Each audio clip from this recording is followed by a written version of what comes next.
All right.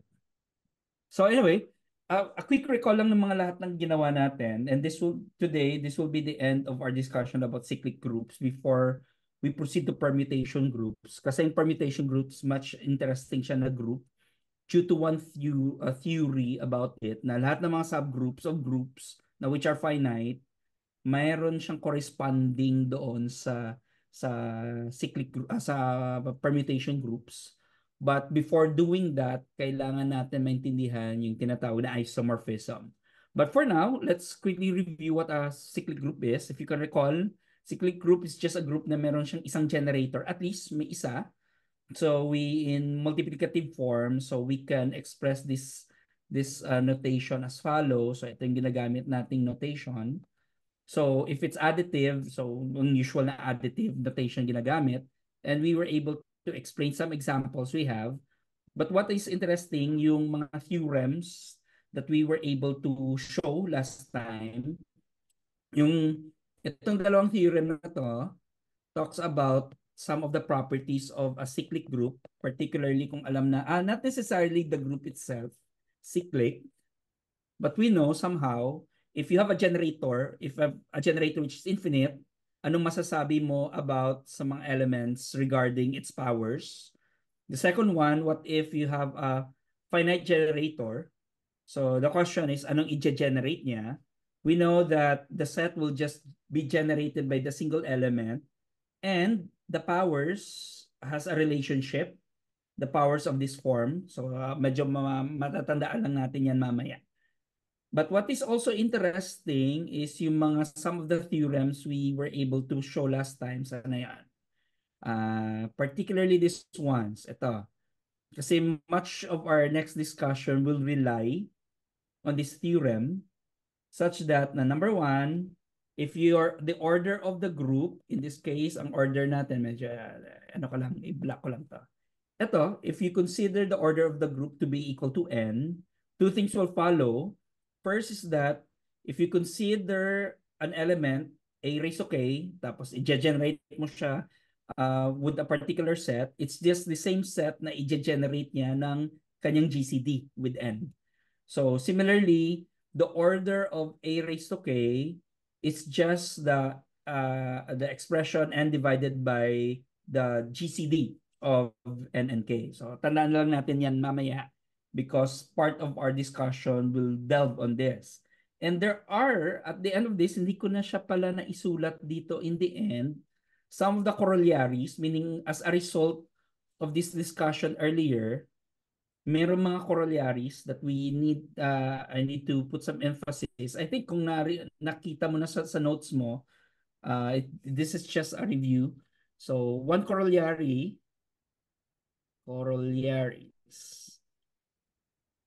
The first one is that if your group is finite, so wala naman tayong sinasabi that your group is cyclic, at ito pala, and cyclic, then ang pinaka-obvious natin dito is that the order of A will always divide G. Okay? So actually, this is always true. Even, nagtataka nga ako, the order of the group, the order of an element of a group will always generate a set. In fact, sa libro ito kasi nakasulat, kahit wala tong cyclic na information, this is always true as long as your group is finite. Kaya nagtataka ako because of one theorem, yung tinatawag na to na Lagrange theorem. Lagrange theorem na ang lahat ng mga subgroups mo, ng group mo, will always divide the order of the group.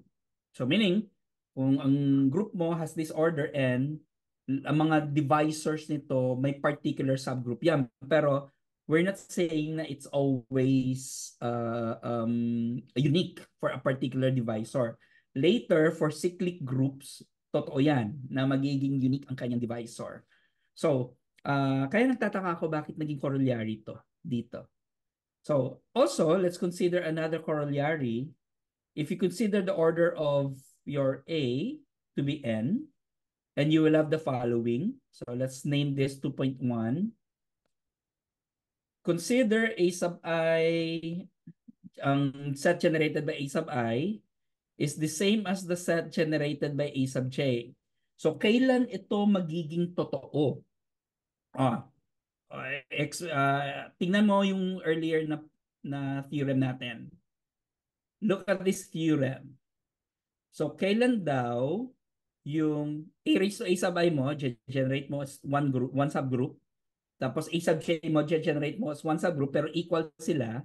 So, the question is, kailan ito magiging totoo? Yan. In fact, actually, if you consider the GCDs of both of these set, so dapat pareho mga GCDs nila is just the same. Ayan. So yun lang. Actually, kailangan mo for this to be true. Dapat pareho sila. Kasi, if you can recall earlier sa theorem natin, sana yun? Ito yung theorem natin. Ayan. So, we know na if you have A raised to K, pareho lang dito. So, let's write this down. Sulat natin dito. So, yung A raised to I mo is just equal to the set generated by A raised to N, comma, I. Pareho lang yan. Similarly, ganun din, sa A raised to J mo is the same set generated by A raised to the GCD of N and J. Okay. Pero take note, anong order ng set mo dito? Anong order dyan? So this is just N over N comma I.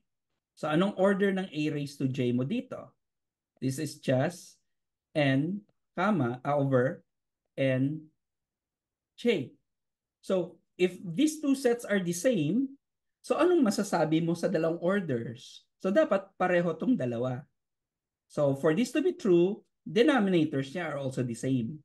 So that's the condition lang naman kailangan mo for it to be true and vice versa. So yan lang naman kailangan natin for these two sets to be equal. So that's one corollary. Second corollary na kailangan natin maintindihan. Second one, how about the order? Actually, it's just the same as what we are expecting earlier. If and only if the GCD are just the same. So, pareho lang yan.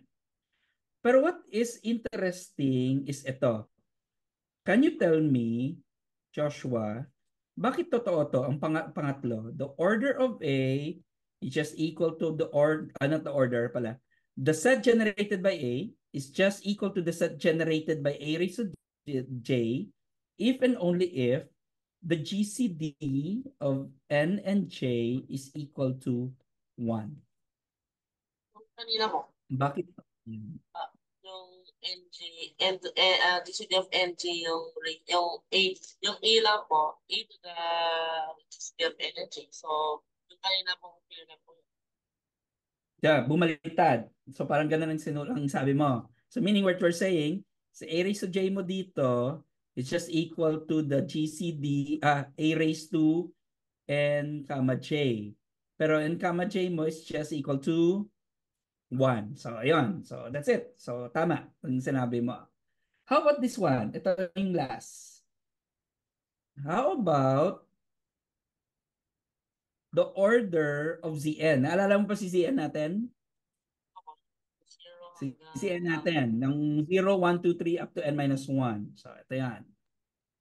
0, 1, 2 up to n minus 1. Sabihin natin, si Zn natin, ang generator natin dito is si K. So, the question, siya ang magiging generator if and only if the order of n no, sorry, not the order, the GCD of n and K is equal to 1. Ayan. Bakit? so this means, yung sa last meeting, yung assignment mo, it implies Oh, that wait, Joshua. Medyo a bit metallic yung boses mo. ah, ano mo, Medyo metallic siya. Hindi siya ganun ka-clear. ano mo. Although naintindihan ko naman. Sige, go ahead na lang. Dapat, narinig na po. Narinig kita. Pero medyo metallic lang siya. Ngayon, Pakinggan. Maybe ngayon the po, microphone ba? I think. mga po. Sige, anyway. Sige, sige. Go ahead. This implies po yung sa last yung assignment mo na K must be prime. Mm-mm. But in this case, necessary ba si K mo prime? Not really, pero ano po yung parang kung prime to N. Kailangan lang naman relatively prime to the number. So, ang question, anong relationship niya kanina sa mga theorems natin? The set generated by A lang. Wait. Ano po na, anong set? Uh, yung operation po dito, ano po na? Addition. Oh, addition. Addition lang naman. So, meaning to say, kanina kasi mga symbols natin, puro multiplicative to eh. Parang i-convert mo lang ang multiplicative na notation to additive notation. Parang what we're saying is that rather than expressing, parang we're saying na ang a raised to k mo is just like saying na not sorry, a raised to k. So if this is k, so k raised to some say, a raised to k na lang para at least hindi maano. Ang a raised to k mo, what we're saying sa multiplicative notation, this is k times n, k times a. So parang baliktad lang naman ang notations na gagamitin. So Nga yun po. lang. It's just the use of notations. Okay. So, kung ano ba tawag na, kung, ito ilan? Anyway. So, Lakas ng ulan, naririnig ko dyan. Opo. nawala Pero nga po ngayon eh. po humina, Parang, biglang. Parang nawala bigla po. Parang, Kanina, lakas, sobra po lakas kanina. okay. Anyway, yung sa ano po tawag na, yung K to the first power. So, K to the NT, ano yun? K times, Actually, I think medyo confusing ang notation ko. I-change ko to para at least ano, si K mo, sulat ko dito ha, si K mo is some number a raised to some s. Halimbawa, yun na lang.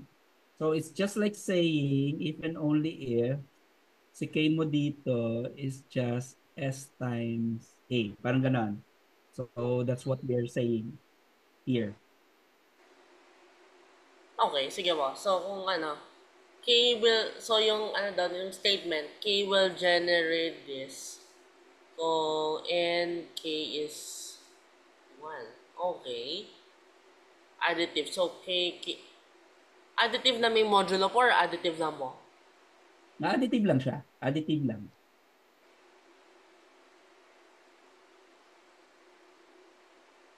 Kung, Balikan natin dito.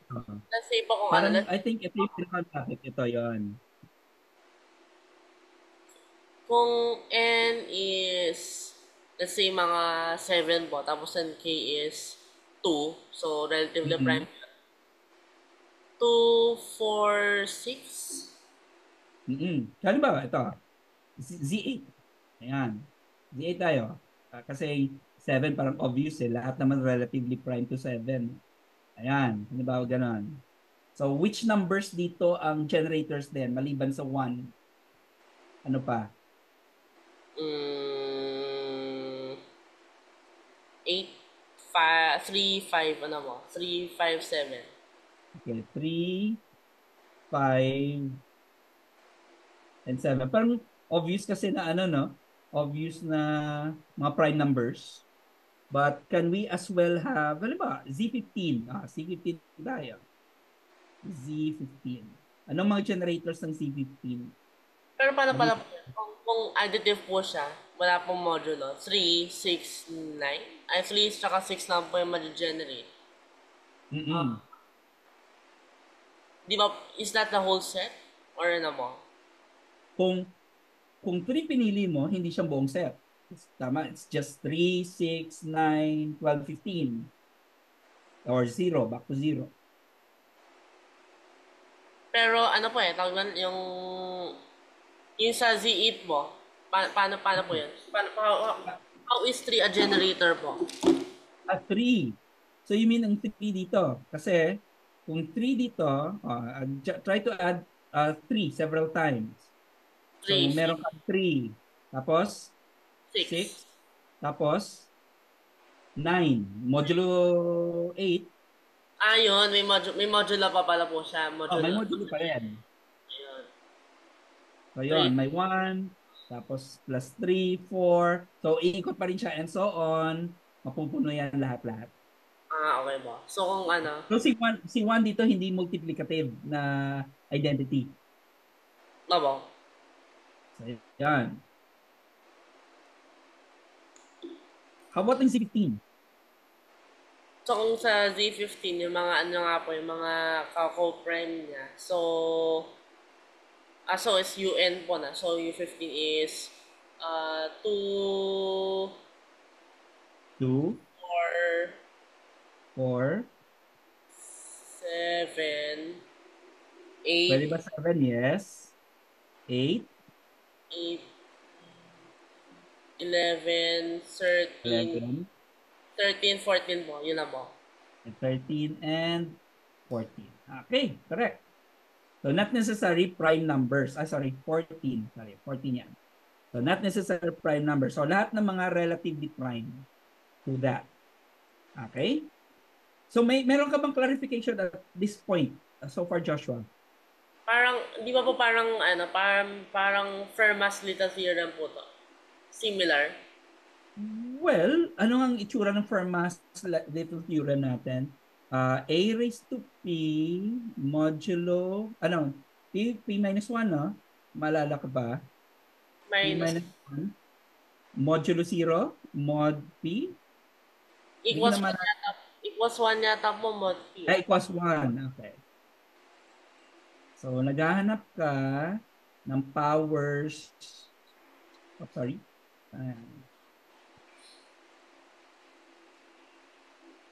Parang iba yung ano niya Iba yung hinahanap ng Fermat's little theorem.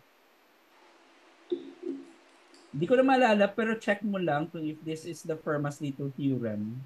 I Meaning think you're so. looking for numbers na powers of P modulo P. Parang ganun yung ano niya. Yung what you're looking for. Which is now currently used for encryption. Pero hindi ko alam kung paano siya thoroughly ginagamit. So anyway, so now, next natin gagawin is that we will prove one important theorem about cyclic groups. By the way, I think na-encounter na natin yung mga fundamental theorem. May na-prove na tayo ba ng fundamental? Wala pa naman, no?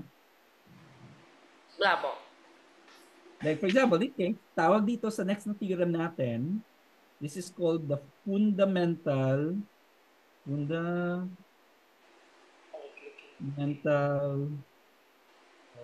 theorem Di ba? of cyclic groups.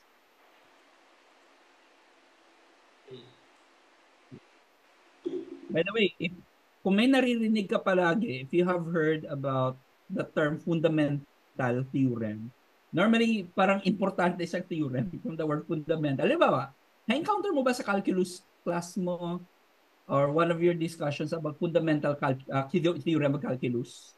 Dalawa yata po sila, di ba po? Parang dalawa. Na ano mo na siya? Na-encounter mo na? Opo. Yung isa po yung the derivative of the integral ba po or something na is just the function, I think po. Pero nagtataka ka bakit tinawag siyang fundamental theorem?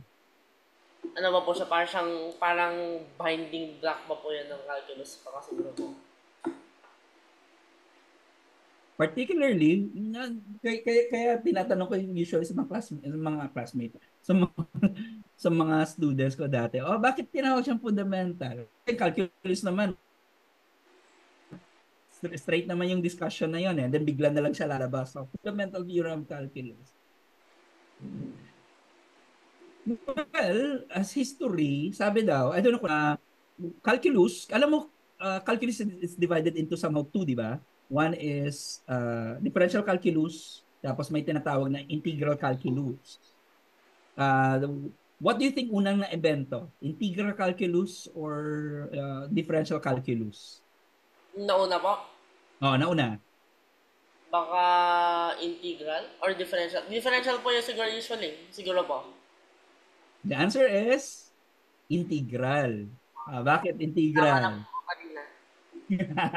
Actually, it was the Greeks somehow discover what Yung mga ano po, exhaustion po, integral. method of exhaustion po. Ano again? Method of exhaustion yata po. Yung mga spheres po gagawin nila mga maraming circles mga ganun po. Yeah, ganon. Meaning, di ba mga Greeks interested in finding volume, finding areas. So paano sila magka-calculate, hahanapin ng area of a particular shape or a particular volume. So since then, alam na nila na may mga techniques in order to find these areas, these volumes. So yun talaga, that's the fundamental idea of integration. So naghahanap ka ng volume, naghahanap ka ng area under a curve, halimbawa. When it was now time sa panahon na ni Newton, Leibniz, they were able to now invent differential calculus. So meaning, walang connection ang integral calculus na since quite some time, alam na ng maraming tao compared to the differential calculus. So ibang techniques to. So walang dugtong. So it was only mga around, I think that was Carl Friedrich Gauss, kung tama ako, was able to find ang connection ng dalawang method na to and was able to connect the two. So ang connection ng dalawa na yan is via the fundamental theorem calculus. Kaya naging fundamental siya, kaya pinagdugtong yung dalawang different mathematics into one. Kaya may calculus tayo ngayon. So sabi ko sa mga students ko, kung meron kayong so blame these mathematicians, bakit may calculus kayo ngayon? So yan. So when you're talking about fundamental theorem, meaning importante siya. In this case, when you're talking about cyclic group, so fundamental theorem of cyclic groups. Bakit? Particularly, we have the following items. The first one na ipoprove natin that every subgroup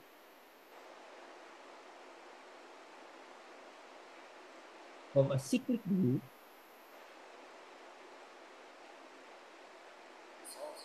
is cyclic. Yan, that's the first one. So what we're saying, kung meron kang isang mother na group which is cyclic, lahat ng subgroups yun cyclic, meaning may generator palagi. So very ano na siya, very masasabi mo right away mga anak niya, mga subgroups niya, cyclic na right away. Okay, that's the first one. Second, if the order of your element A na generate niya, it's equal to n, then the order of any subgroup of the subgroup generated by A is a divisor of n. Ayan. So meaning, kung meron kang isang element, generate mo siya as one cyclic subgroup, tapos ang n mo, you can factor this. So lahat ng mga factors na yon would be a particular subgroup as one of the divisors. That's the second one. Third, ito na, pangatlo. Anong masasabi mo sa divisors na to? Meron bang pwedeng dalawang subgroup of the same sizes? Meaning to say, say, for example, 12, you have divisors, say, 3 and 4 of 12. So, question, meron ka bang subgroup of order 4 na magkaiba o pwede siya magkapareho? The answer is, according to this theorem, the answer is magkapareho lang dapat sila and must be unique for each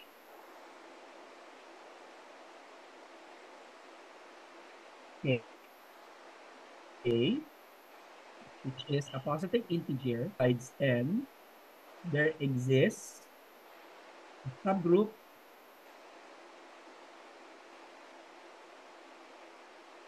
A raised to Yung ano po na, yung exclamation mark po, not.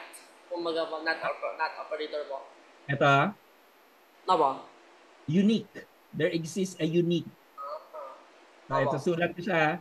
Ito, there exists. Mga ano pa, para hindi na po susulat yung unique. Oo nga eh. Sabi ko nga sa'yo, di ba? Mga mathematicians tamad. So, as much as possible, shortcut ang pagkakasulat. So, yun, there exists a unique yan. And, ay, sana tayo. And, the order of A raised to the set generated by A raised to N over K is just equal to K. Yan. Medyo handful to ang theorem na yan.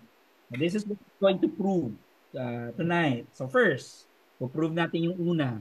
Proof ng number 1 muna tayo. Okay. At dito ko na rin pala isusulat ng number 1. Okay. So let's first define what are cyclic groups. Sabi dito kasi every subgroup of a cyclic group is cyclic. So let's define what our cyclic group is. Let G be our cyclic group. So therefore, meron tayong generator. And let's call this generator to be A. And let's define lang tayo muna ng isang subgroup nito of G. Okay? So, ang gagawin natin, let's choose an element of G na nasa H na siya din yung generator ni H. So, yun ang purpose. Meaning, we want to express H as some A raised to some K. Parang ganon, yung gusto natin na magiging itsura ng H. Kasi arbitrarily chosen si H. Meaning, wala ang proof natin, if every time when we do a proof like this, ang pag-select natin kay H, it's arbitrary. So it can be any H. And we will show that this H is always generated by one of the elements dyan. So yun, that's our goal. Tsaka logically sound po siya kasi kahit na if it doesn't, there is no H na ganun po, it can be G. Tama. So question, does this H always exist? Yun nga po. Yes po, si G. There is Okay. always... There will always be H. May laman si H palagi. And anong minimum na laman ni H palagi? As a group of any group? Identity. Yes, the identity. If H is the identity element, satisfied ka na ba to stop? Okay na ba tayo? Hindi ba ba? May inverse tsaka ano? Oh, inverse niya, sarili niya pa rin, di ba?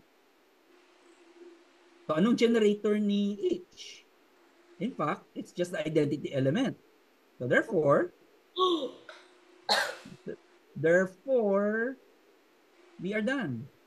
We are done. Tapos, kung H mo is trivial, kaya tawag dito, trivial to na proof. Pinaka-obvious. Gawin natin. Supposed to be, hindi to obvious. So what if H is not an identity, a subgroup composed of an identity element alone. So that's what we're going to consider. So ang claim natin is that meron tayong laman palagi kay H. So ang question, may laman ba palagi sa H if it's not the identity element? Say for example, our claim is this. So ang claim natin,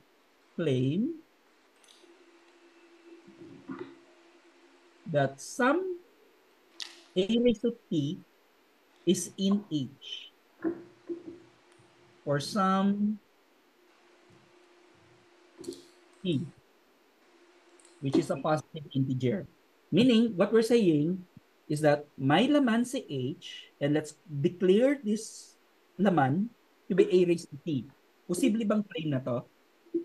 And what do you think will be our argument na it's in there?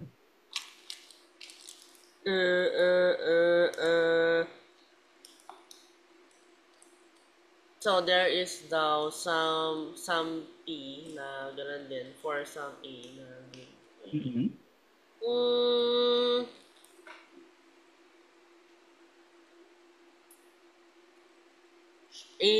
Should A be in the ano po? I think it should. Kailangan po siya nasa loob ng H din po. Mm-mm.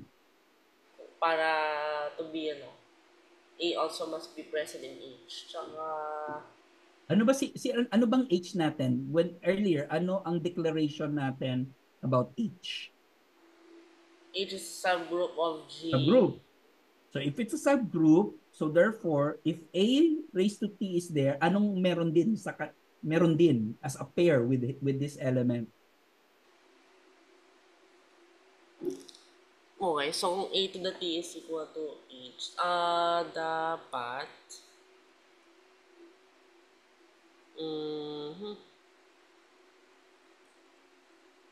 hindi kailangan yata na T must be present. Mm-mm. Hindi po kailangan. So, can be anything. Diba? It can be anything. Kasi ang ginagawa natin dito, ang parang nag-argue ka ngayon, Joshua, may laman ba si H o wala siyang laman? Kung una nating sinabi kanina, what if ito yon ang laman? Trivial yan. Subgroup yan, automatic. So ang question, meron pa bang other groups that you can think of na subgroup ni G, na which is cyclic, na posible ito magiging laman niya, a generator, generated siya today? EA. Pwede ba yan?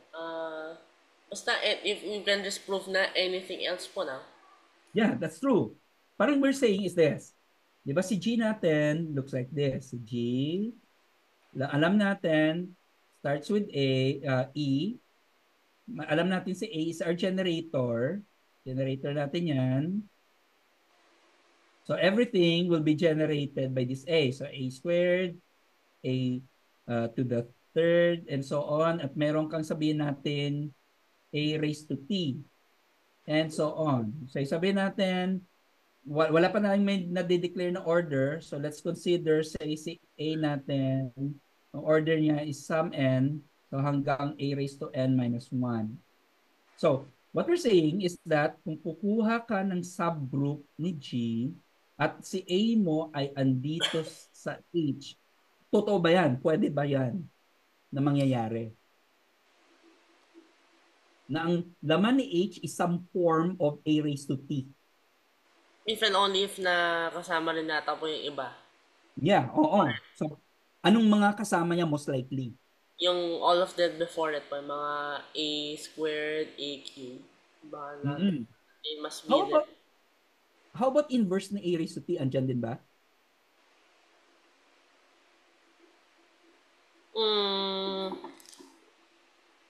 Hindi na po subgroup yun. Di ba ba? Yung inverse. Ano bang inverse ni A raised to T? Yung ano na po, para maging E. So, ano po? A raised to T. Ano pinakamadali para maging identity ang product nun? Yung ano po, A to the negative T dapat mo. Yun. A raised to negative T. Is this as well in H? Is it in G po? Oh, is it in G as well? It's not in G yata po eh. So, how can Bakit naman hindi?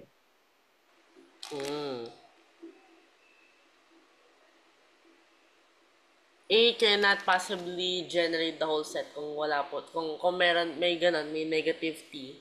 So, how could A generate the whole set? Paano po yun? So, I think it's impossible po na may A to some negative number. Di ba, kung iisipin mo ang cyclic group, when it was defined earlier, balik ako sa definition ng cyclic group sa taas, ito. Pwede bang negative number? Pwede nga po pala. Pwede. Ayun, so kung pwede siya, di lahat na po kasama na. Lahat. Yes, true. Pwede siya. So therefore, what we're saying, the answer is yes. Andun din yun siya sa loob. So meaning we're justifying, kasi you might thought nga ang mga powers na to, it's always positive. Not necessarily. Kasi remember, magsa-cycle lang naman yan eh. Parang modulo of the power. So magre-repeat lang siya ulit. So kukunin mo yung modulo ng power na yan. So it will go back to the same number. Yung equivalent nun under that modulo. In this case, modulo n. Yung magiging power nun. So medyo clear? Opo. Ayan. So now, next, that's our claim. So tama, we can claim the answer is yes. Pwede na, meaning si H mo of that form. So now, gagawin natin, let us consider, I'll use blue pa rin. So, dugtong to ng proof Let us now consider M to be the least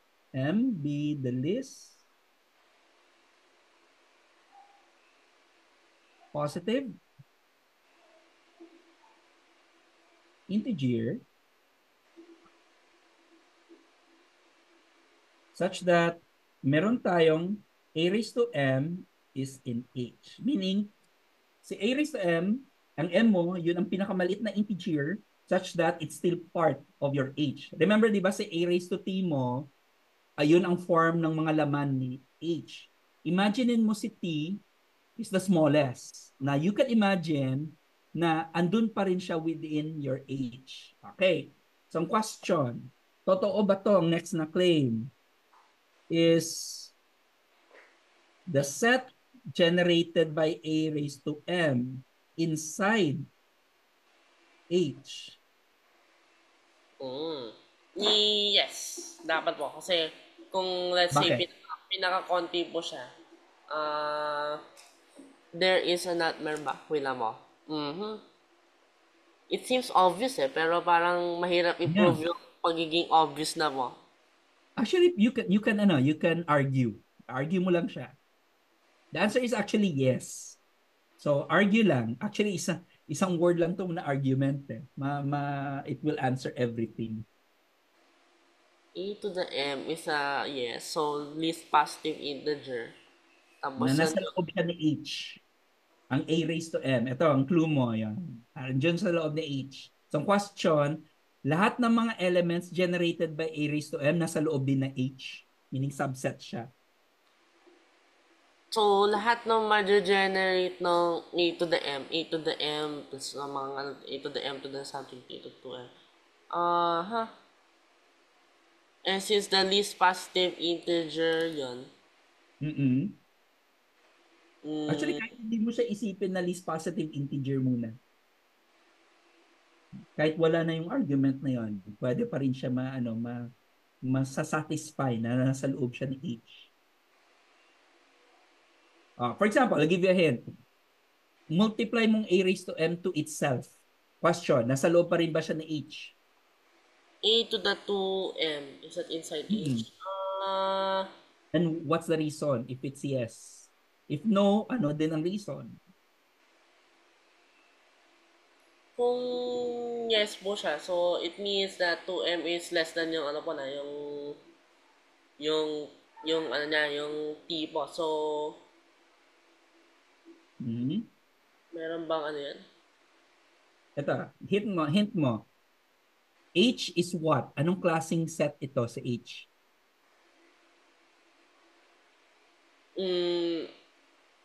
Group po siya. Oh, it's a group. So, anong meron sa group? If you multiply two elements in a group, saan mo rin siya mahahanap ang product? Dapat sa okay. Yung pagiging binary operation niya. So, a to the m times a to the m must also be there. Yes. So, it's also in H. So, therefore, question, lahat ng mga elements generated by M ba nasa loob din ng H? Opo, kasi dapat lahat a to the m times a to the m to a to the 2m po. Tapos a to the 2m times a to the m pa rin. A to the 3m, blah blah blah po. So, lahat yun since all of them are part, parang induction po yun Parang lahat, all of them are part of the group. So, multiply them together. It will still be part of the group. Ganun lang po. Yes. That's correct. So therefore, ang word na ginagamit natin, yung sabi mo kanina may binary operation, di ba? So the binary operation describes the closure. Yan. So it's closed po. So, yun na. So flow yan. It's closed close. So yun, we're done. Tapos tayo. So next na goal, we are to show ang baliktad. We are to show that H is a subset of a set. Yan ang papakita natin sunod. Doon na papasok yung paano naging minimum si M. Kasi dineclare natin siya yung pinakamaliit na number to prove later. Pero to do that, kailangan natin to describe what this element is. So yun, let's consider, let's declare an element B in H. So yun lang muna ipapakita, natin, susulat natin. B is in H. So now, ang ipapakita natin that sa end dito, the blah blah blah blah, sa baba, papakita mo si B ay nasa set generated by A raised to M. Yan ang doon parang ideal natin mamaya na conclusion. So ang question, paano ito natin ipapalabas? Pero, first and foremost, si B ay nasa H and si H ay nasa G. At si G is a set generated by A. Anong masasabi mo tungkol kay B in relation to A?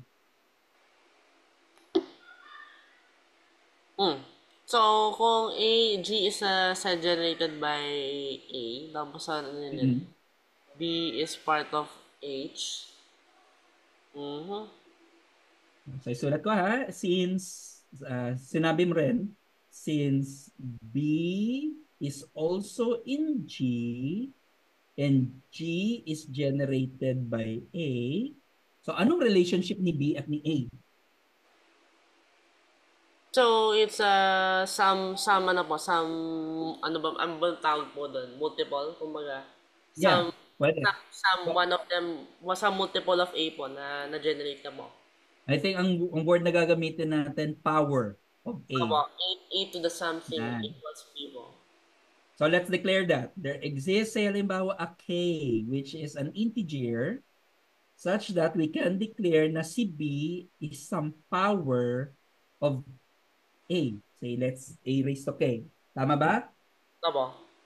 Ayan. So now, ito na. Gusto natin i-relate, i-connect ang dalawa.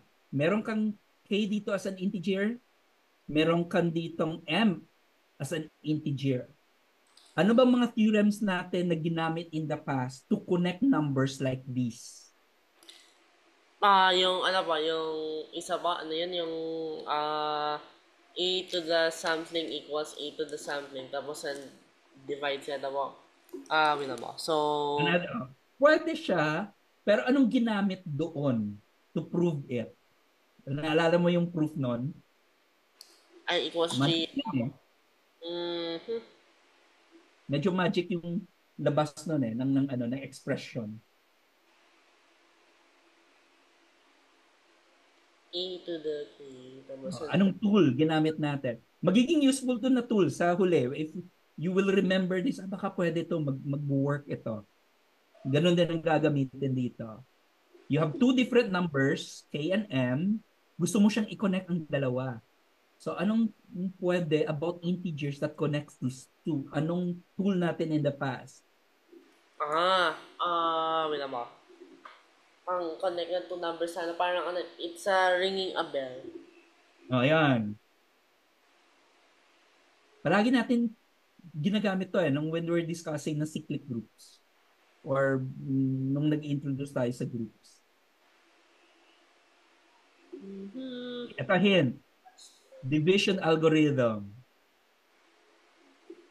Modulo. So, naalala mo yung division algorithm? So, it's equal to something plus PQ plus R. So, yung ano po na yung, naalala ko na po parang hindi ko masabi. Yung yung isang Sulat ko dito para at least, what is the relationship in red? What is the relationship between M, and K. And these are two different integers. Sabi natin, we will be using by the division algorithm.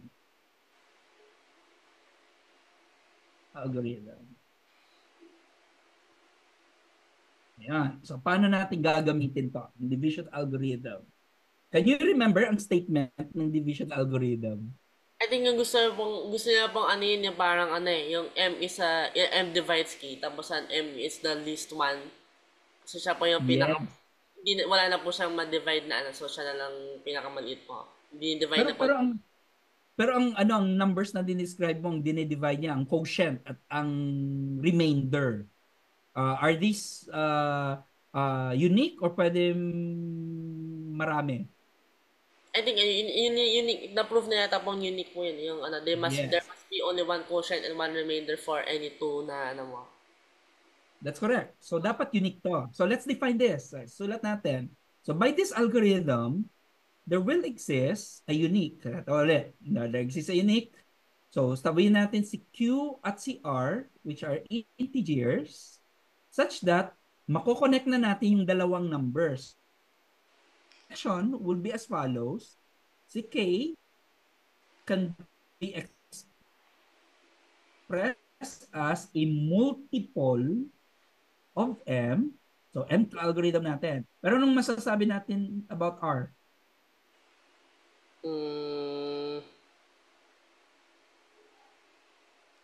So, it can be, pwede ba ang remainder 0? Ano lang po, from 0 to maximum Q po. Ayun, sa ano pala. Ano kasi? So, it needs to be less than yung ano pa yung isang factor. So, Q or M ba yun? So, less than Q isa yata. sa mga factor. Is it Q or M? R less, may ba? So, kung let's say 36 equals 5 times 7 plus 1. So, 1 can possibly be greater than, di ba po both of them? Actually, pwede yung isa. Pero commonly, in practice, M hindi na yung lang po. quotient. One M of na the lang po. factors. Si M, yan. Although pwede din si Q actually. But normally, hanggang M lang yun siya in many instances. And one of the smallest factors. So, yun. So, ito na. So, what we will do, ito na, di ba, meron kang A raised to K? So, express mo lang to as A raised to K on both sides. So, A raised to K on the left is just equal to A raised to MQ plus R. So, gagamit tayo ng usual natin ano to, base of A. So, you will have A raised to MQ times A raised to R. So, ang question, gusto natin i-express, kasi gusto natin alamin si R. We need to know what R is. So, therefore, let us rewrite A raised to R on the left, pero on the right-hand side, magiging A raised to K times A raised to negative MQ. Di ba? Yan ang magiging itsura niya. Transpose mo lang on the right-hand side or left-hand side. Or, you can rewrite this as A raised to K times A raised to M raised to negative Q. So, yan. Yan ang magiging expression natin. Now, my question is, what can you say about A raised to R? It must be some, ano po na, so negative Q. Una, ano bang A raised to K mo? A raised to K is, ano po, Where can you find it? yung kanina po, MQ plus R po. So, Ito. Ito si A raised to K mo, di ba? B. Which is B. At saan galing si B? From, ano po, from G. B. It's still in G as well. Pero, si B mo rin is actually your H. In H. So, meaning, what we're saying, si A raised to K mo dito is in H. Ayan siya. Nasa loob. How about this one? Itong set na to. Saan mo makikita yan? Not set. That element. Saan mo makikita yan? In H din po. Bakit? It's Bakit this is in H? The uh, answer is correct. It's in H. So the question, bakit? it's some Ito. multiple of A to the M. Mm-hmm. It's a multiple or a power of A raised to M. Tama? Tapos, tingnan mo to. This is your clue. Yan. Yun nga po. So, any power any power of A to the M must be in H. So, since negative Q is a power po, so yun nga po, it must be in H. Yes. That's correct. So meaning what we're saying is that say A raised to M raised to Q mo is in the set generated by A raised to M, and earlier sabi natin, subset lang siya ni H. So therefore, it's in H. So the question, both of these product ng mga elements na H. So therefore, anong masasabi mo about R? Ng A raised to R pala. Anong masasabi mo dyan? A raised to R. So, it must be also part of H po kasi it's two elements na sa H na Yes. multiply closure po. Dapat must be part of H din mo. Yes, that's correct. So, A raised to R is in H. Okay? So, clear tayo dyan. The A raised to R mo is in H. My question. So, based on this, ito. Anong masasabi mo about R? Anong value ni R? Anong Mm, anong M na natin kanina na dineclare earlier? Sabi natin kay M, si M daw ay, sana yun? Ito. This line. okay. So, M is the positive integer daw.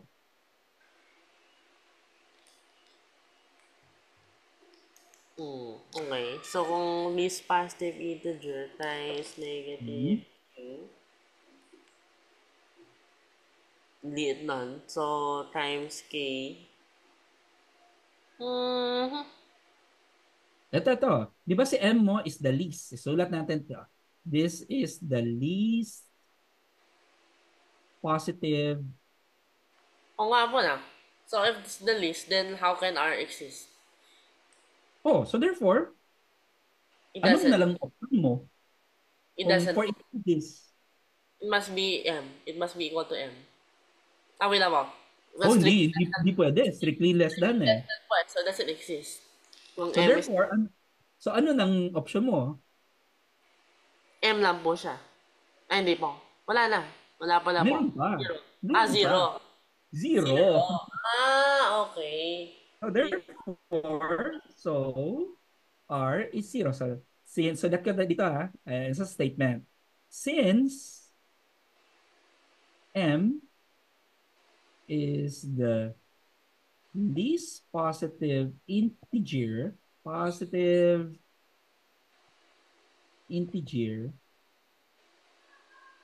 these forces are to be equal to zero. Kasi wala ka ng choice eh. Wala ka ng option. O, zero na si R. So therefore, anong masasabi mo sa expression na to? So therefore, this is A raised to 0 is equal to A raised to K times A raised to negative MQ. Or pwede din pala, not necessarily ito. So pwede natin gamitin na lang yung isa. Ito, sa original natin. Use this, ito, sa taas. So let's use this. So R is 0, therefore this becomes A raised to K is equal to A raised to MQ. Or A raised to MQ, pwede mong isulat is A raised to M raised to Q. So my question, anong masasabi mo about A raised to K? A raised to K. So it must be, ano ba na? It must be the inverse of A raised to negative MQ. Mm-mm. So that means K is equal to MQ. Ay, tama pala po. It must be true. Tama naman. We're not saying R it. is 0 po. So it must be true nga Oh. pala. Ano pa? Mhm. Ano ba yung goal natin? Ano ang goal natin kanina nga? Sabi natin, kung si B is an element of H, ang goal natin, ipapakita mo si B ay nasa dito din. That's our goal. So, ang question, from the statement ba sa baba, liitan ko, I don't know kung makikita mo dyan, Yes. na-reach mo ba ang goal mo at Opo. bakit? Kasi yung 8, ano pala, isa clear na po. So, yung K pala is A to the K is some power of A to the M. So, it must be generated by A, Correct. which doon po siya. So, Yes, if that's correct. Tama. B, H, yun na po.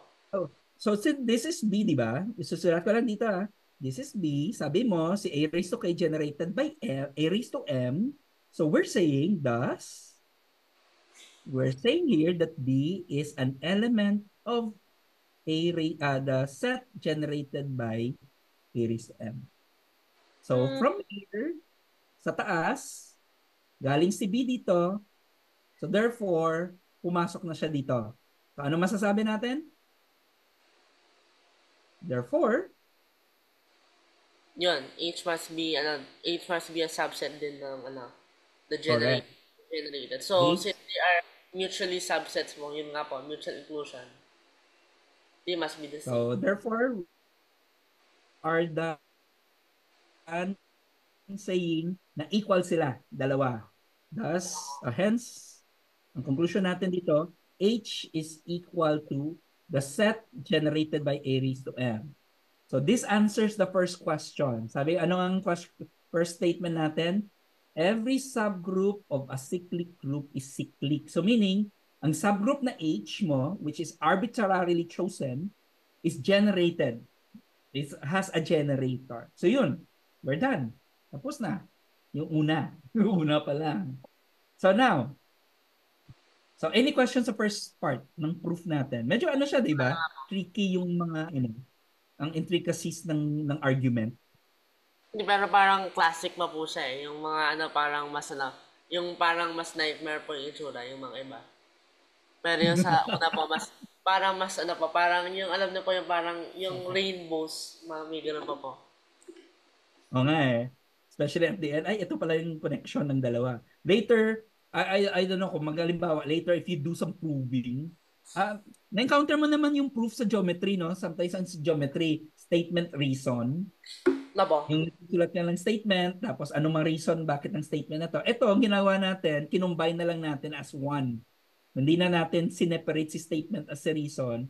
So nagtatanong na ako sa iyo, anong reason? Ano ang argument mo? You're actually stating these reasons. Okay, so we're done with the first part. Yung pangalawa natin, ito ipo-prove natin. Kung meron kang in this case, if the order of the set generated by A is n, then the order of any subgroup of this set is a divisor of n. Okay? So yan ipapakita natin. In which is actually madali lang to. Hindi naman to mahirap ang proof na to compared earlier. So, sulat natin dito. First is that since alam natin, medyo pabalik-balik ako baka nakakahilo. Since alam natin that this is true, ang statement na yan, so what we are saying also is that A raised to A, the order of A is equal to N. So pareho lang yan, yung dalawa na to. So if the order of A is equal to N, ano ang masasabi mo about A raised to N? Anong masasabi mo tungkol dyan? Must be equal to yung identity mo. 1, bale. That's correct. So this is equal to your identity element. So also, we know so far, alam natin na ang lahat ng mga elements, ito na lang.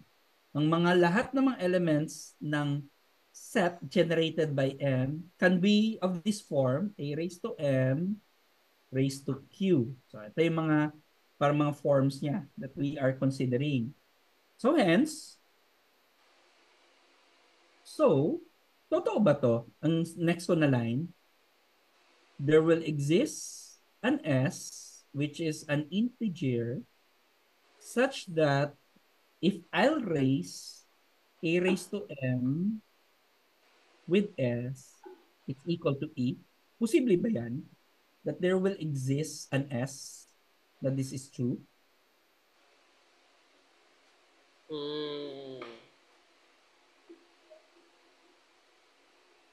Dapat po. Kasi yung kasi yung may mo. So any Q po na. Wait lang po na. Any Q nga. So Q S is some Q nga. So A to the M.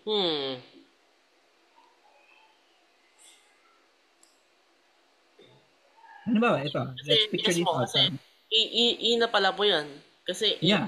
any S. So E na pala sa loob. Ay, hindi pala. A to the M po siya na. So A to the M Q is in the M, yes. A to the M to the S. Yung kung S is sa negative M po. Kumaga. Hindi pala. So, halimbawa ito. Para ma-picture out mo. Say for example, halimbawa lang to, the order of A, say sabi natin 8. 8 yan. And alam natin, the set generated by A starts with E raised to 1, E raised to 2, hanggang A raised to 7. So, pili tayo ng isa. So, sabihin natin A raised to 3. Anong number will you raise this expression para magiging identity element yan? Can you give me one number na pwede nating gamitin? Yung one number na pwede gamitin. Negative 3, tsaka tawagan? Or negative 3. 8, which is 5. Negative 3 is 5. Pwede din negative, negative? Hindi ba? 5 na po. Kung 5 siya, maging 15 to? Ay, hindi pala. Yung pala, naka-multiply pala. 8 over 3 po, hindi pala integer din yan. Hindi. Oo nga, no?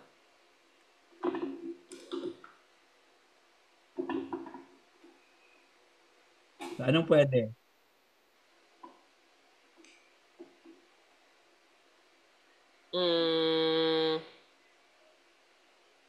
Or maybe another one, para at least hindi ka maano. Let's consider, say, hindi ito, let's erase this. Say 2 na lang, para at least kita. 2. Ayan. Anong power na kailangan? 2 to the 4 po. 2 to the 4. Yes, tama pala. Pwede nga po. Can it be bigger? Pwede din ba bigger? 2 to the any multiple of 4. 4. Say for example, 8. Yung nga po. 15. Diba? Pwede yon. But the question is, ang question natin, so totoo to. But can you look for anong number S na to such that if you take the GCD of M and N, it's equal to M. Ayan. By the way, yung M natin dito is the least integer. Yung least integer na di-describe natin kanina. So, is this true? Kung part siya ng argument natin. Kung yung GCD ng M, N, tsaka M is M, the N is some multiple of M mo, sabihin. Or some power. So, dapat multiple, di ba? Some power. So, if that is true, then N is some power of M. So, it means A to the N is A to the M times some power of some power. At yung N po is M times something. So, if A to the N is equal to E, there must be something, which is apparently S nga po dito, which would make N times S equal to, M times S equal to N, which would make A to the N equal to E. So, it must exist. Correct. So, ang question, will this always be possible? At the answer is yes, because Yung M, M is the least integer. Earlier, yung na-describe natin kanina. As described earlier. Yan lang. Para at least mas mabilis. Described earlier. Yan. So therefore, if this is the case, ito yung magiging itsura niya ng ano natin, nung statement natin. So the question, what is the order of A raised to M? Ano? mm, Naalala niyo pang ang earlier na theorem natin, ipapakita ko ha. Ito. Ano ang order ng A raised to M? I think ito, yon. ayun. So, N. So, bale, ano yung kanina po na N over N 3K. So, yung kanina, 8, yung order lang po is N, Oo. which is true. Yung kanina nga po, A to the N is equal to E. So, order of A must be N nga. So, N over N, GCD, and M. And, So, that's just M. okay. So therefore, N Over divided M by po. M. So yun. So meaning, ito na. This answers your question earlier. So ang question natin, ano ang statement natin kanina? Ito.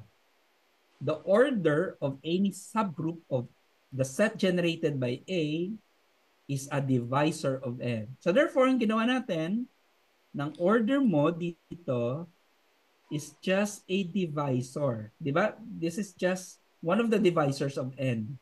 So it's an integer. So sure tayo that this is an integer, particularly positive integer, kasi you're describing the order of an element of a group. Mm. Ayun. Yan po. So, na-solve na pala. Ayun, It's resolve actually, na. it's actually easier than yung kanina po. Oo nga eh. Mas mabilis. Opo. Itong last. So ang last na ipoprove natin, ito yan. Kung meron ka positive divisor ng n mo, say k, may mag-exist daw na unique subgroup of this form. At ang order niya is equal to k. So yun, meaning for example, you have a number n. If a factor mo si n, ang isang factor si k, makakahanap ka daw ng isang subgroup na ang order niya is k. At ang itsura ng subgroup mo na yon look like this. Ito. So mabilis ito. So let's prove this. Sulat natin ang proof dito. Proof of number 3. Okay. So let us consider k to be a divisor of n. Ipoprove natin na meron tayong isang group. Tapos ipapakita natin kasi uniqueness ng group eh. So dapat may another group tayo na ipapakita na ganun din ang kanyang number of elements. So let's consider this k to be a positive divisor of your n. Then, so far alam natin earlier that the order of the set generated by A raised to K is equal to what? Alam mo na. Nasa yung muna. Ano to K kanina? over N over K. So, N over K is something. So, N over nga ba? N over M. So, K din po yun. ayun, N over K. So therefore this becomes N over K na lang mo. ayun. So that's it. May isa na tayong isang set. Let's consider another one. Suppose may isa pa. 'Di ba uniqueness? Suppose meron kang another set, tawagin natin K generated by A such that ang order ni K mo daw is equal to K. So meaning may another set ka. And now, question. Let's call this si K mo to be the set generated by A pero S in power niya. So ang question, alam natin si S is a divisor of N. And anong masasabi mo sa order ng A raised to S? based so far sa mga results natin earlier, ito.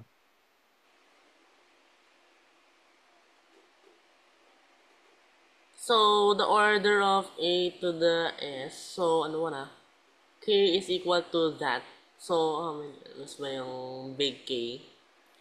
Mm-mm. Mm, Ito, gamitin mo muna ito. Ito, the yon. order the order of K is K. Yung little K. Mahirap pala po yung magsabi pala po nito. The order of big K is little K. So, di ba po dapat the order of A to the S is K din? Little Okay K. din. So, sulat natin ito K. Diyan, sa left.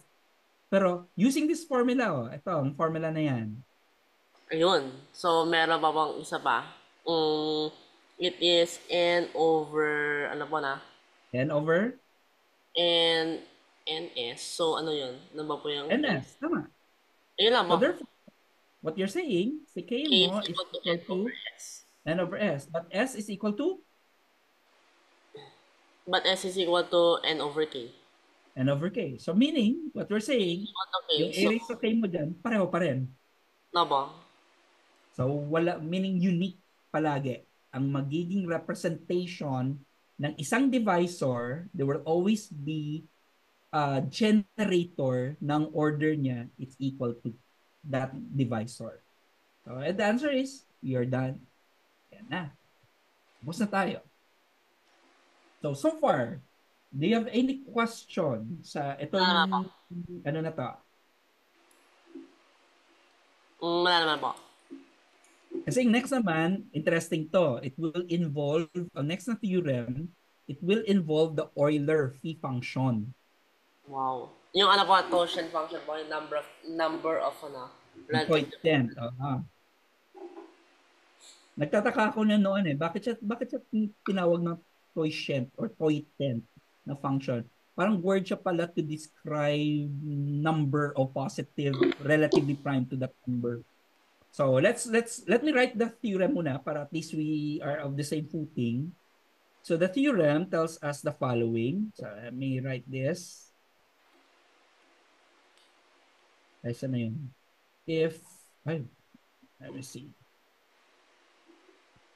If D divides N, dahil medyo, ano ka lang, fix ko muna ang pen ko. Medyo nagkaka-problem.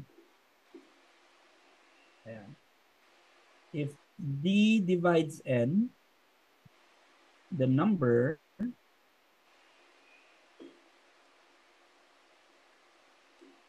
of elements wait lang, dali lang. Okay. Nagkaka-problem yung pen ko. Number of elements of order D. Oops. Wait lang, Joshua. Nagkaka-problem yung pen ko. No.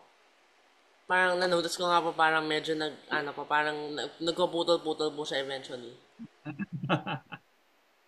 Alright. Sige, ulit natin. If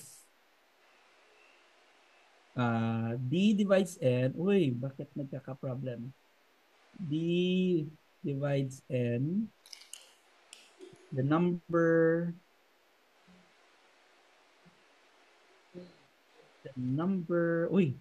ayaw yun na. Ayun na po sa buhay. Sumuko na po. Baka ayaw niya po doon sa line. Try niyo po sa ibang line. Sumusuko. Ayan. Yeah. Baka ginamit na daw po siya for too long. Gusto niya ng break. Baka, hindi ko siya na charge. Yes. Okay. Lah, baka yun nga po, yung sa low bat na po siya. Ayun, baka lobat na nga. Ay, low bat na nga po. Yung nagpuputal-putal na po.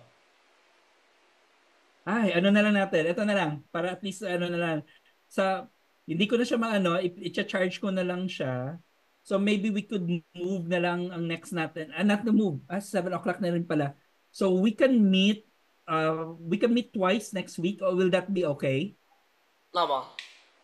So we'll meet on Tuesday and Thursday At then. Tsaka pala po yung, pwede ko pala pong pakita pala yung po, yung binigyan na po pala assignment. Ay, yeah, sure. Sige. Diyan na lang muna tayo. Magdi-discuss. Sige. Ano ba ang assignment na binigay ko, yung lima, no? Dalawa lang yata po eh. Dalawa po. Dalawa. Sige. Can you show it to me? So, isa-stop ko munang ko dito, yung screen. Okay. Mabilis lang naman po kasi yung hindi ko pala actually siya na-proof. Parang more of an away na po. So, ito na po. So, apparently, I forgot na na-proof na pala po yung di ba po yung pre-move nila po na yung A, or order of A, order of B. Yeah. Oo nga. Oo, tama. Divide this. So, I forgot na na-prove it, so I proved it all over again. Pero actually, it's very simple na po. They need to be co-prime para kung if this divides yung order of AB, then they must be co-prime for them to be equal po. Yan lang. Yes.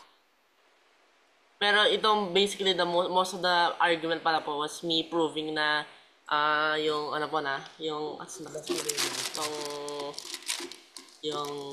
yun. Basically most of this proof yung parang B divides AB. Pero actually na-proof na pala Yung una. Tama, yung una yun eh. Kasi yung statement na to, Joshua, has to do with kailan nagiging multiplicative yung pagka-count ng order ng product. For example, you're looking for the order of the product of A and B. So, kailan magiging equal to the order of A times the order of B. So, the only way to do this is for the GCD of the two orders is just relative to each other. So, meaning, anong magiging itsura nun? Bakit it's always the case na nagiging multiplicative? So, in this proof, tingnan natin, ang ginawa mo, abilyan ba siya dapat? Yeah, abilyan siya dapat pala. Anong mangyayari kung hindi siya abilyan? Hindi na po breakdown. This cannot be true, so not always true. Tama. Hindi yung parang mag-group together mo yung lahat ng A, mag-group mo together lahat ng B. Na ba? So parang yun lang po. Yung inano ko na po yung break it down, tapos A to the P is 1, so this must be true.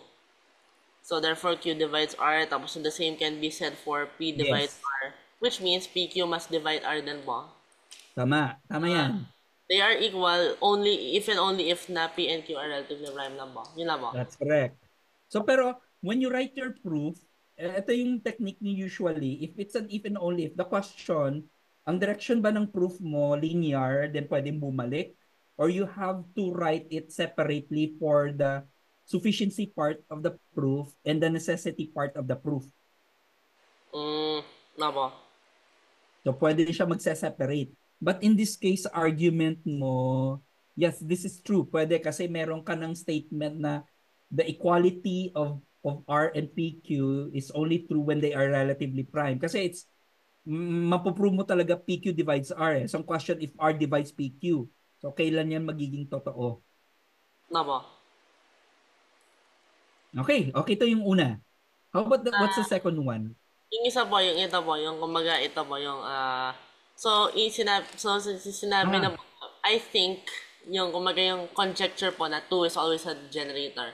Well, ito nga po yung it's not. So, kasi masyado mahirap po yung manual ko gagawin. So, kinote ko na lang po sa C++, C#. So, C#, okay. May for loop na lang po ako, tapos ito, double J, tapos mag-increase until that number, tapos I just take the modulo of the power. Okay. So, bali, ito po sa 5, it works. Pero sa mga ibang numbers, it's not a generator po kasi yes. Ito pala po, I have it nandito po siya. So, anyway, hindi ko po ginagamit yung actual na code editor ko po kasi may ginagawa po ko, so baka magulo. Oo nga, no?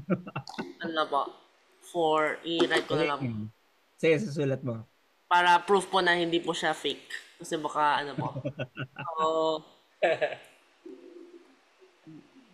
kasi, ginawa ko. Kasi yung una ko pong ginawa pala, 0. Yung So, that's not true pala. Kasi yung So, anong initial number mo? One? One pala po. One, okay. Tapos 5. Tapos I++. Okay. So, iterate mo. Ay. Tapos yung ano nga po yung sila sa equals, mass, power. Ito ba? I forgot eh. Hindi ko masyadong ginagamit masyado. So, 2i. Tapos I. I'll just use that j again. Console that right line. Sana makita na. So, j modulo 2. Modulo 5. Yung Okay. prime mismo ba? So, run. Dapat lalabas ito. Okay. So, apparently may ganun. Saan mali? Saan yung line?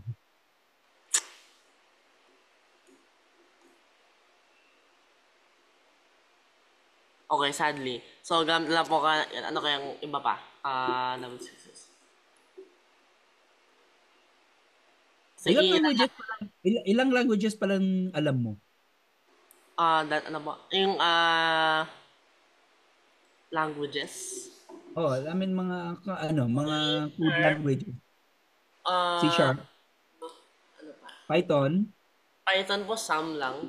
Para sa Okay. learning lang po. Tsaka ano ba yung ano?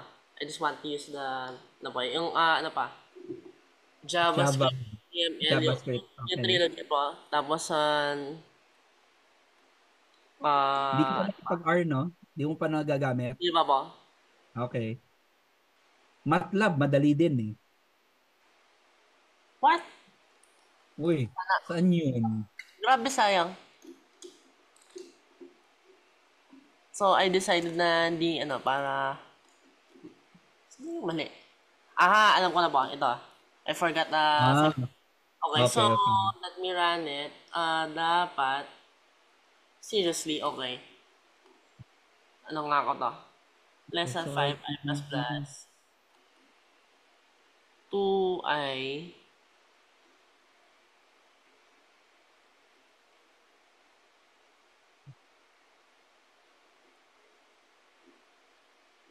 Matpao, 2i, right line.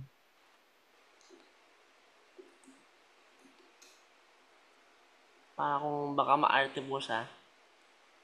Maano ba yung sa space? Hindi pa ako ang una kong computer language was C. This is so Hindi sad. ko hindi ko na try ang C++. Okay, so this is so sad, boss. Papayito ko sana yung ano mo. What is wrong? Wala, bakit? Main string argument. Alam ko na po. Kasama rin to. Kasi public siya, static void. Okay, okay. Sige. Ay, Using run. namespace. Ano ba? Ay, naku Hindi, nga. parang okay na siya. Ano po na? Kuha lang po ako ng for loop. Para Okay. sigurado na nandyan na po. Para sigurado na po magagana to. Saan na ba? Re-rewrite ko pala lahat. Okay, so now let's copy paste this.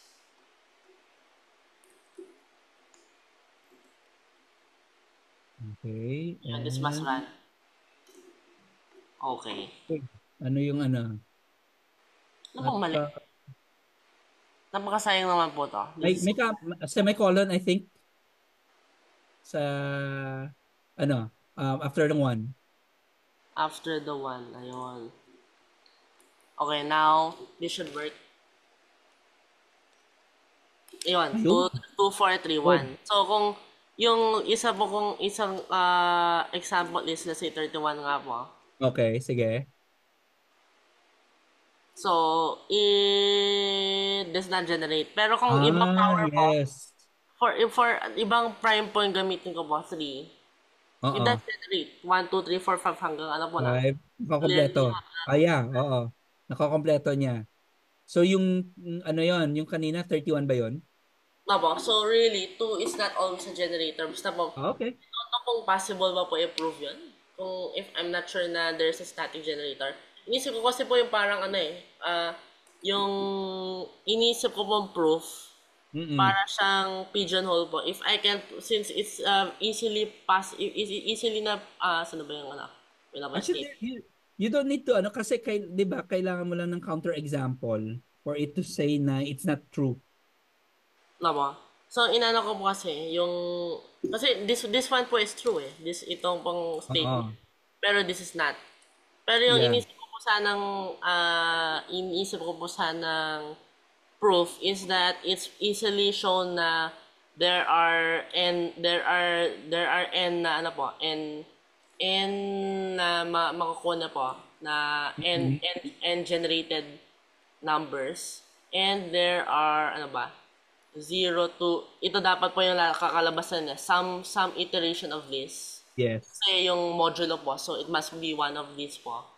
Mm-mm. Ito dapat po yung generate niya. Tapos there are the same number. The only thing necessary to prove na it will generate the set is kung unique po sila. Yeah, They tama. are unique. It would mean na it must be some rearrangement. Kasi nga, wala po talagang makuha ang result kung sana po 2 to the k is equal to 2 to the m ba? Mm-mm. Mod p. Wala po akong makuhang proof. Leads nowhere. So dapat, di ba, ang labas niyan, P divides some powers of K minus M. Tama ba? Nga po, baka Tama. kung pwede bang q to the k, q to the m, for Mm-mm. k, m, z, Okay. Under modulo P. where q is prime. Okay. Meron ba Ah, pong way na k is for mas, any prime number below P. no po, is there always an instance, kahit na Mm. one instance po na this might be true? I don't Yeah, know. okay, tama. Provable ba po yan without mga fields po? Kasi kung if under multiplication, yun yung question of the existence. Unless, ang isa kong iniisip, wait lang ha, ang pinakamaano natin is that, yes, it's a field, pero is it always cyclic in this case? So sa 2, you were able to show na hindi as a generator. But are there others?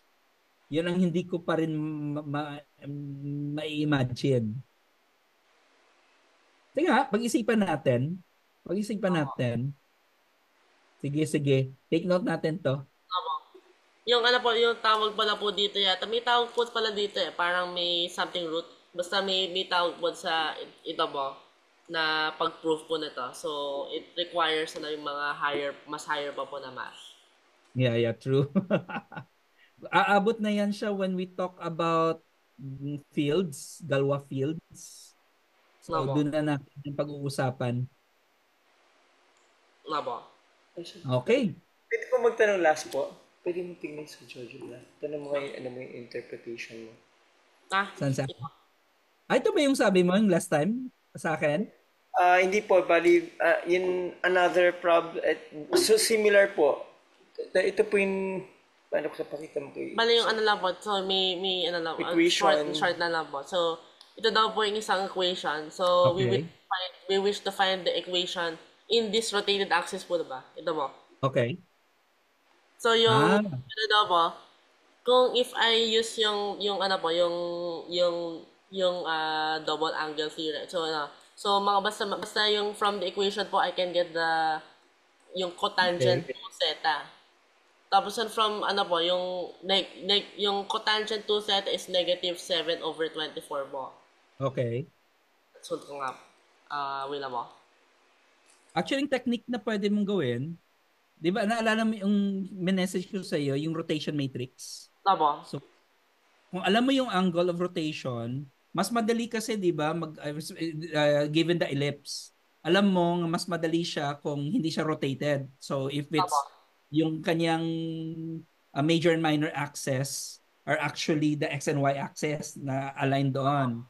So if you know the rotation, i-rotate mo muna siya, look for the equation, tapos rotate it back, makukuha mo yung actual values kasi i-replace mo lang yung anong coordinates na bago. Kaso nga lang, ito nga po yung dilemma. Yung, Nang ito pong so kung if cotangent to theta is equal to negative 7 over 24, tapos ito naman, negative 20, negative 7 over negative 24, iba yung magiging po nun. Negative 7, tapos yung 24.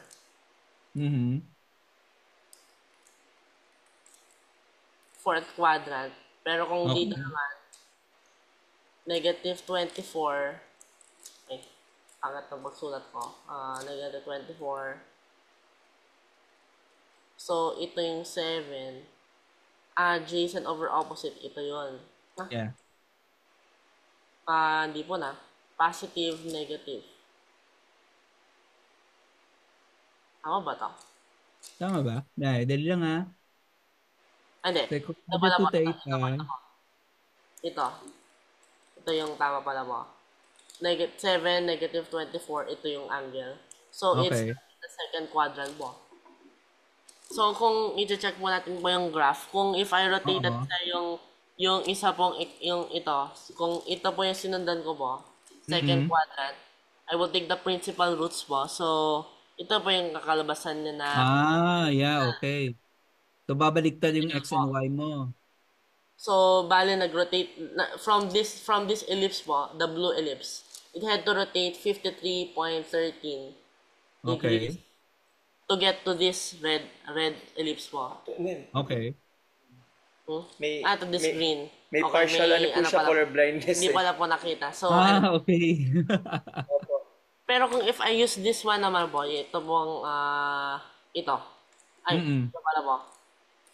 So, kung if we use by convention na yung 7 nasa taas po yung negative. So, ito po yung mangyayari. Ito na po yung So, it had to rotate from this red. Red pa mo to. So, from this red ellipse, it had to rotate negative 36.9 degrees to get to this green ellipse. So, are these both correct answers po? Dapat. Pareho lang. Kasi dapat yung rotation mo eh. Isang question lang. Kasi dapat it must be the same eh. Yung given the rotation. Pero nagtataka ako, ang orientation kanina ng negative mo. Because you defined it in one of the, di ba? Anyway, ratio naman yun eh. Opo. So, pwedeng isang part is negative and the other one is negative. Dapat pareho lang eh. Kasi po kunyari po yung, ano ba yung value kanina? Kunyari yung, if you will get the theta po, bali, bigay mo nga yung value.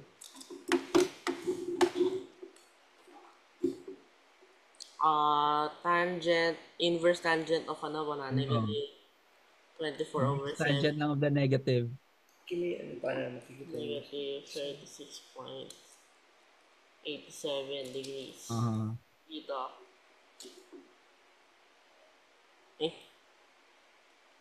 Sayang, I have to do it all over again. So, negative. Pero nagtataka ako, bakit nagko-tangent? Mas mabilis tignan kung mag-tangent eh.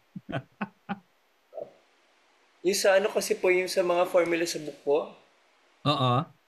Cotangent to theta po cotangent to theta talaga. Kasi pwede mo naman gamitin yung tangent to theta. Ano lang naman, 1 over that. Opo. Tama po. Yun po. So, pwede po, okay. both be acceptable po. Di kasi complementary naman tong dalawa eh. Opo, complementary po complementary naman yung angle niya. So meaning to say, it's on the It's on the perspective kung saan ka nag-rotate. Is the rotation by the way counterclockwise? Ano po? Yun from yung isa po counterclockwise, yung isa clockwise. Clockwise. Pero yung isa po counterclockwise in respect to negative po. So clockwise din po. So kasi it might be because of the rotation itself. Iiba yung rotation matrix mo eh when you do it clockwise and counterclockwise. So that's one, pwede magkaibang value, but actually, invariant naman yan, dapat pareho lang naman ang magiging equations as a Opo. result. Opo. So meaning to say, ang kailangan mo lang gawin is na-derive mong dalawa, di ba? Opo. Na equations. Tapos i-rotate mo siya back. Opo. And ang pag-rotate mo ng pabalik, dapat pareho lang yung magiging outcome. Although magkakaiba yung equation, but it will result to the same equation after rotating back. Okay po. Opo. Did you try bang rotation matrix yung pag-change ng variable? Ano po, pag-change sa variable? Yung kung gagamit ko lang po yung rotation matrix, opo. Parang ang rotation matrix ng x value mo will be some cosine of the x plus minus y of sine of the angle. Ang y mo is ang sum ng instead of negative magiging positive. Opo. So dapat pareho yung magiging result. Opo. Ano yung equation na na-derive mo? Anong itsura? Ito po. Okay. Yeah. Kasi yun yung magkabaliktad. Opo. And then yung outcome is isang equation lang naman, which is yun. Yeah, dapat magkaiba nga talaga ang magiging itsura ng equation, but when you rotate it back, so isang equation yung pag ibibigay. Ano po yung rotated na original equation po, ano? Yes, oo. Some problem pala to mo ni work. I mean like sa late hold tsaka sa ano po yung books kasi po hindi masyadong in-explain po no, na pwedeng may variant na sagot. Parang sa kanila lagi kasi okay. Parang yung isa lang po yung sagot niya, pero sinasabi nga ni Joshua dahil doon sa na possible siya na na both could be correct. Kaya gusto confirm, opo.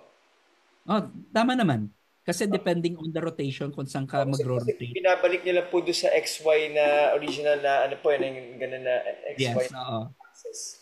Kasi mabilisin kukunin kasi wala ka ng variable na product ng X and Y. Opo. Compared na ng oblique ka, so meron parang in form ng form ng conic section mo, medyo mahaba-habang expression. Opo. Inaano namin sana nag-reserve din para ma-strengthen din yung mga basic niya. Para talagang maganda to yung analytic geometry na part Maganda yung mga pag At least may GeoGebra na ngayon. Noon ini-imagine mo lang Naka-confirm. Tsaka makikita mo swerte yung mga ngayon, yung mga willing na learner, swerte sila na. Dagdagan pa ng AI. Meron ng AI ngayon. Oo nga po. Daya. Ang ganda nga ng turo nyo Kasi mako-confirm talaga tsaka dapat mag-iisip talaga parang ganun po no? Yun, di ba ganun yun, yun, si Einstein ba nagsabi? Yung teaching, education is not the accumulation of facts but the parang training of the mind na po. Yeah, true. Kasi that's the reason why with my students as well, tatanungin mo kaagad I mean like rather than na sasabihin mo anong specific details na to argue na bakit totoo to palagi. Kasi sometimes magma-magic lang ang libro for example, magma-magic lang yan mag-shortcut. Sasabihin yan na ganito na ang hate namin na word palagi ng mga classmate ko kung sasabihin ng libro obvious yung term. Obviously, ito na yung result. Pero hindi siya obvious. Si Joshua ganun po dati Obviously, kasi... Obviously, pero hindi siya obvious. Parang biglaan siya. Kaya sabi, bakit gumanito? And then you find out, obvious nga. Kasi ang bilis lang pala ng shortcut, hindi mo lang ma-imagine kaagad. Pero may mga higher math books na ang obvious niya, parang isa pang page na kailangan to solve paabot na obvious siya. Kasi assume na na alam niyo dapat lahat yun, no? Yeah, true. Well, anyway, so set aside lang po natin Tuesday and Thursday. Would that be okay? Okay po. Sige. Thank you very much po, So, sir. see you po. So, see Have a you, nice Thank Joshua, you week. po. on Tuesday. Yun lang Have a po. nice See you weekend po, po. sir. Thank you po. Bye-bye Thank you po. po. Bye-bye.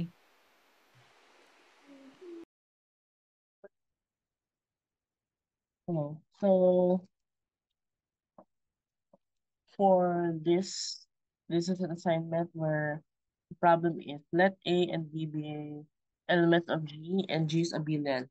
When is the product of the order where's the order of the product equal to the product of the orders of those two elements? So we just make them into variables.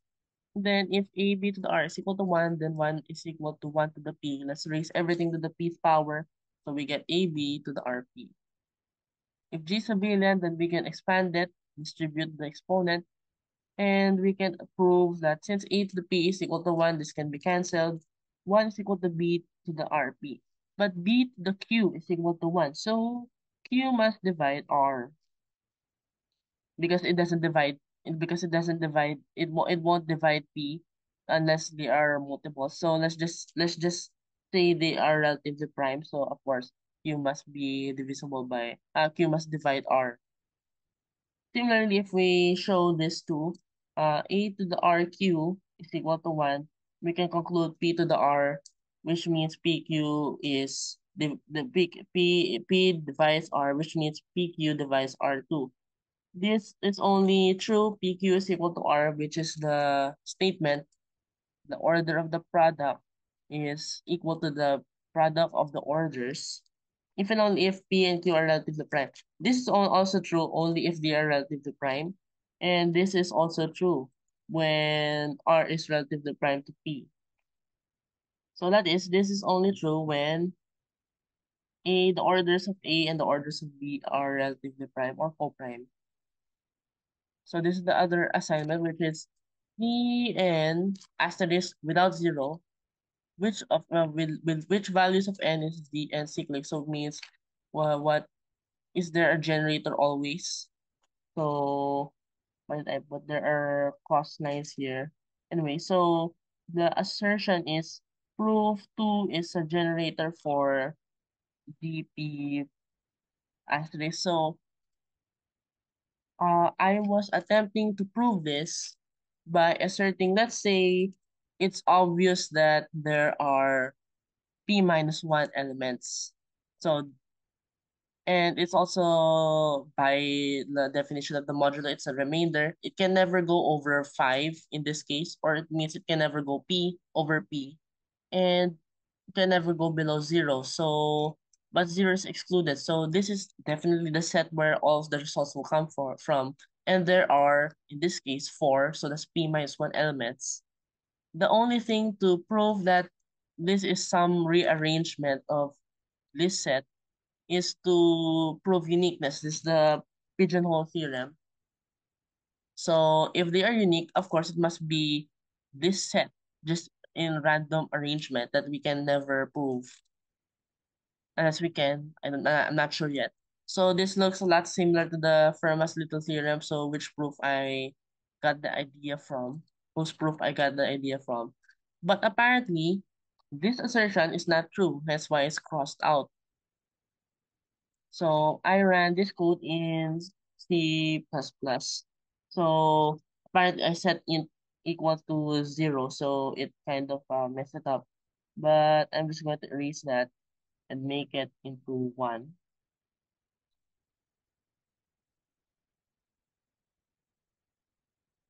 That will just negate this first element. This doesn't exist.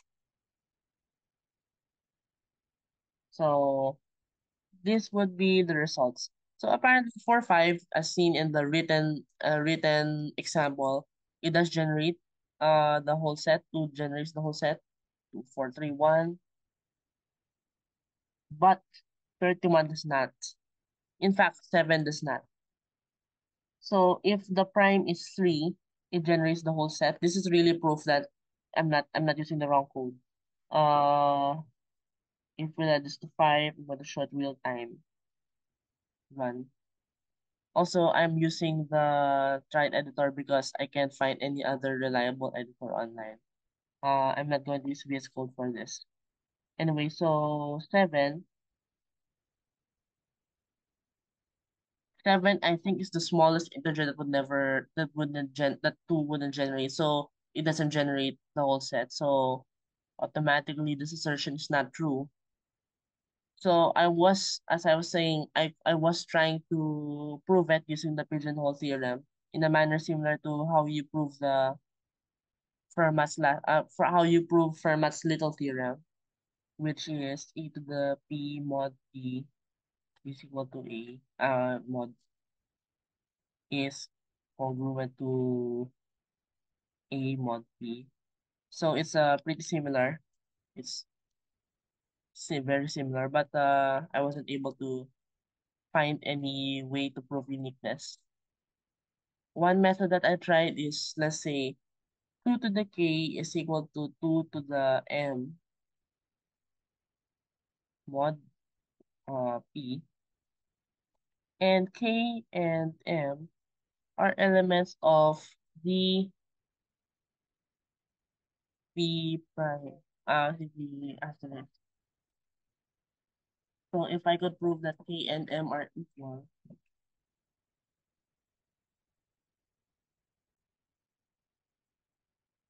okay, so mild interruption. So if I could prove that k and m are equal, then that would prove 2k is the only 2k mod p is unique. So basically there's no other 2 to the m. That's just to the k. So it must be unique. So I cannot find any way to prove this. It just ends up in dead end. It just ends up in a dead end. Always ends up in a cul-de-sac. I could not find any way to prove this too.